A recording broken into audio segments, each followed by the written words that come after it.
सर्वांना नमस्कार. स्वागत आहे तुमच्या गोंधन मराठी चातुर्य कथा या यूट्यूब चॅनलवर. व्हिडिओकडे वळण्यापूर्वी आपल्या चॅनलला लाईक करा, सबस्क्राईब करा आणि बेल आयकॉन प्रेस करा. चला तर आता वळूया आपल्या स्टोरीकडे. गोंधन भाग 24. मंदिराच्या दारात उभा असलेला तो पांढऱ्या कपड्यातला माणूस शांतपणे टाळ्या वाजवत होता. त्याच्या चेहऱ्यावरचं हास्य पाहून विश्वाच्या अंगावर काटा आला.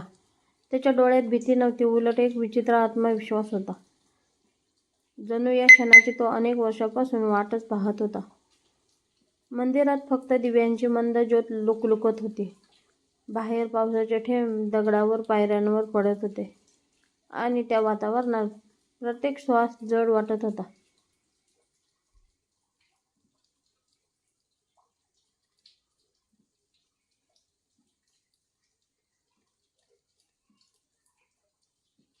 तो माणूस हळूहळू पुढे आला. त्याने विश्वासकडे पाहिलं, मग पुष्पाकडे, आणि पुन्हा हलकंसं हसत म्हणाला, तुझ्या वडिलांसारखा हट्टी आहेस. सत्य शोधण्याचा नाद तुलाही लागलाय, पण लक्षात ठेव, काही सत्य अशी असतात जे माणसाचं आयुष्य उद्ध्वस्त करून टाकतात.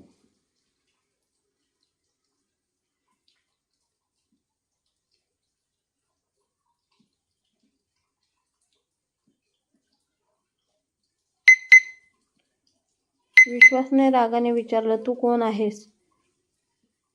तो उत्तराला नाही.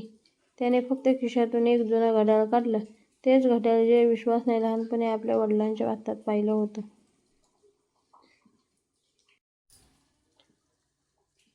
विश्वासचा श्वास अडकला. हे घड्याळ तुझ्याकडं कसं?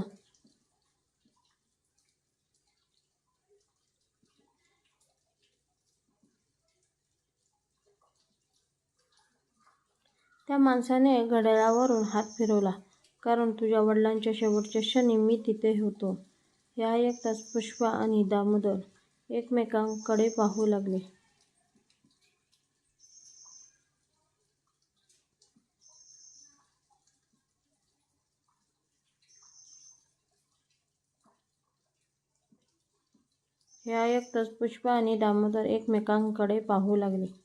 विश्वाच्या डोळ्यात संताप आणि वेदना दोन्ही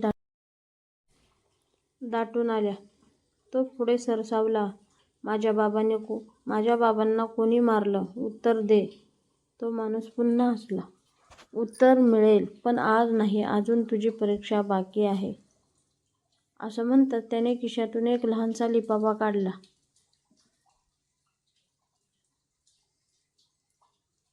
तो लिफाफा विश्वाच्या दिशेने फेकला.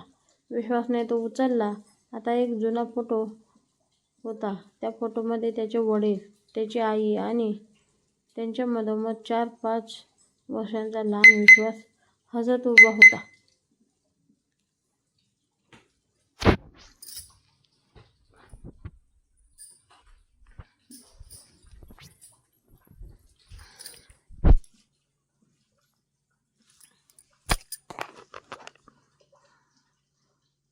पण फोटोच्या मागे लाल शाईने एक वाक्य लिहिलेलं होतं, ज्याच्यावर सर्वात जास्त विश्वास ठेवतोस तोच तुझा सर्वात मोठा शत्रू आहे. हे वाचताच विश्वाच्या हातातून फोटो जवळजवळ निसटला. तो कोण असू शकतो?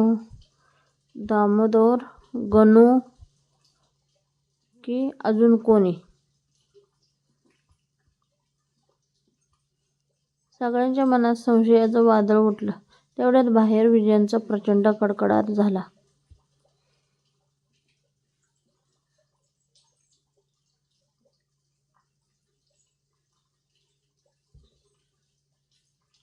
त्या क्षणाचा फायदा घेत तो रहस्यमय माणूस मंदिराच्या मागच्या दाराने गायब झाला. विश्वास त्याच्या मागे धावत बाहेर पडला, पण बाहेर कुणीच नव्हतं. फक्त जमिनीवर पडलेले तेच जुनं घड्याळ आणि चिखलात उमटलेले काही पावलांचे ठसे.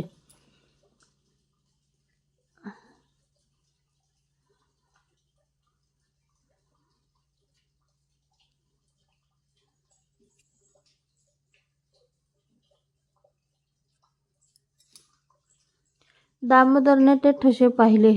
हे ठसे नदीकाठी जात आहेत. सकाळ होताच चौघे त्या ठशांचा माग काढत नदीकाठी पोचले. नदीच्या काठावर एक जुनी मोडकळीस आलेली होडी बांधलेली होती. होडीत एक कापडी पिशवी ठेवलेली होती. विश्वासने ती उघडली.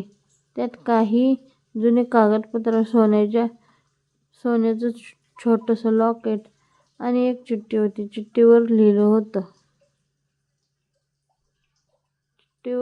होतं, जर खऱ्या गुन्हेगारापर्यंत पोचायचं असेल तर पुढच्या पौर्णिमेला काळ्या डोंगरावर ये. पण लक्षात ठेव, यावेळी एकटा ये, नाहीतर एका निरपराधाचा जीव जाईल. हे वाचून पुष्पाच्या चेहऱ्याचा रंग उडाला. विश्वास काही क्षण शांत राहिला.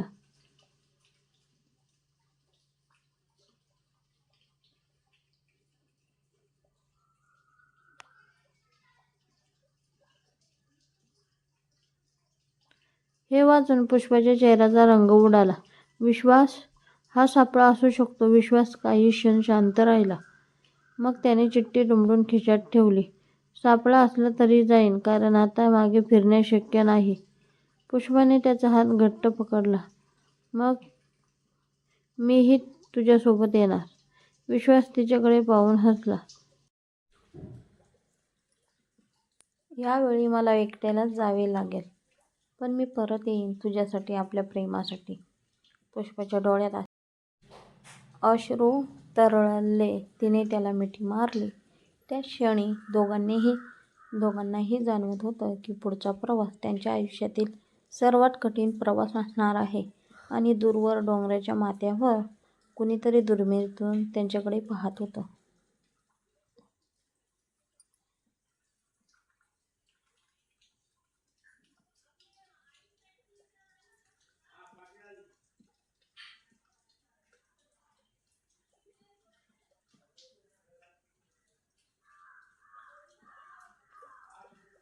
त्यांच्या ओठावर पुन्हा तेच भयानक हास्य उमटलं. यावेळेस विश्वास जिवंत परत जाणार नाही. डोंगराच्या माथ्यावरून दुर्बिणीतून पाहणाऱ्या त्या रहस्यमय माणसाच्या चेहऱ्यावरचं क्रूर हास्य हळूहळू अधिक गडद होत गेलं. त्याने खिशातून मोबाईल काढला आणि कुणाला तरी शांत आवाजात म्हणाला, वेळ आली आहे.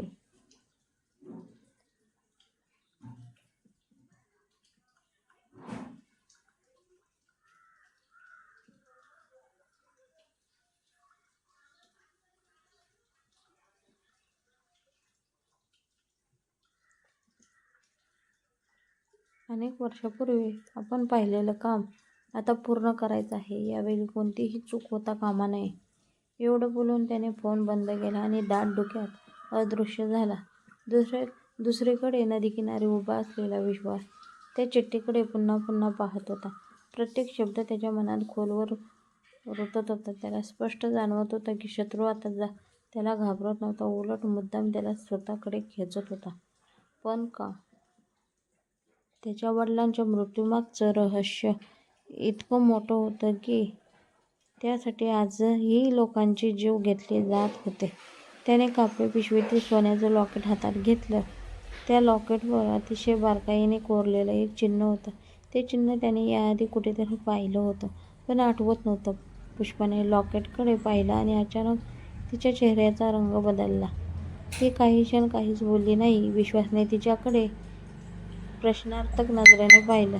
शेवटी ती हळू आवाजात म्हणाली, हे चिन्ह मी लहानपणी पाहिलं आहे. माझे आजोबा गावच्या जुन्या वाड्याबद्दल एक गोष्ट सांगायचे.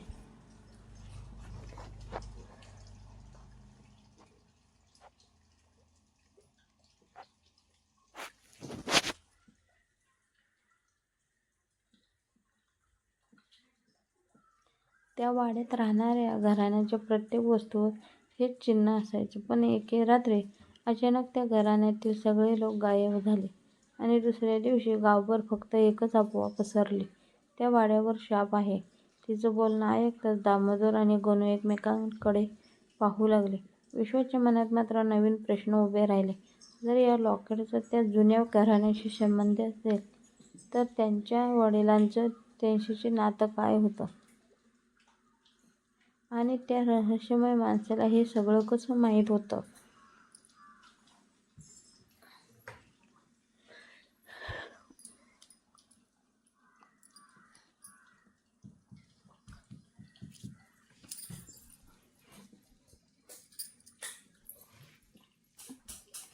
सायंकाळ होतच चौघे गावात परतले, पण कुणाच्याही चेहऱ्यावर नेहमीसारखी शांतता नव्हती. विश्वास घरी पोचला तेव्हा त्याची आई अंगणात तुळशीपाशी दिवा लावत होती. मुलाचा थकलेला चेहरा पाहून तिच्या मनात काळजी दाटून आली. तिने काही न विचारता त्याच्या डोक्यावरून हात फिरवला. त्या मायेच्या स्पर्शाने विश्वाच्या डोळ्यात नकळत पाणी आलं. तो तिच्या मांडीजवळ बसला. काही क्षण दोघेही शांत राहिले.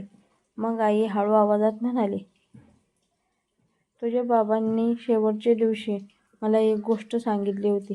ते म्हणाले होते, एक दिवस आपला मुलगा माझ्यापेक्षा जास्त धाडसी होईल, पण त्या दिवशी त्याच्यासोबत विश्वास ठेवणारी माणसं असली पाहिजेत. तेव्हा मला त्या शब्दाचा अर्थ कळला नव्हता, पण आज कळतोय.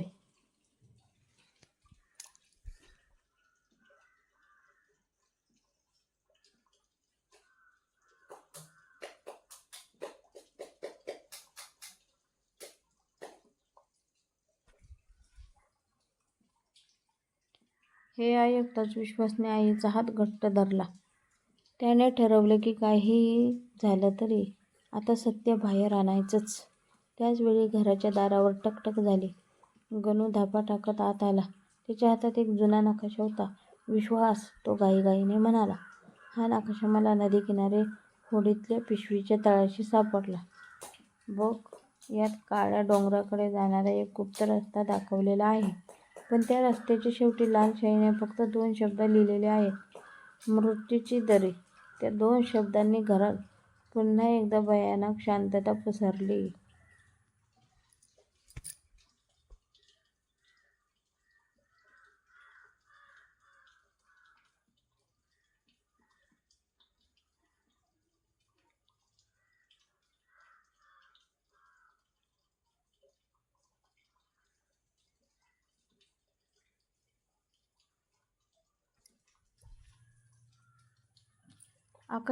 बाहेर आकाशात काळे ढग जमू लागले होते आणि दूरवर कुठेतरी विजा चमकत होत्या. जणू निसर्गही येणाऱ्या वादळाची चाहूल देत होतं.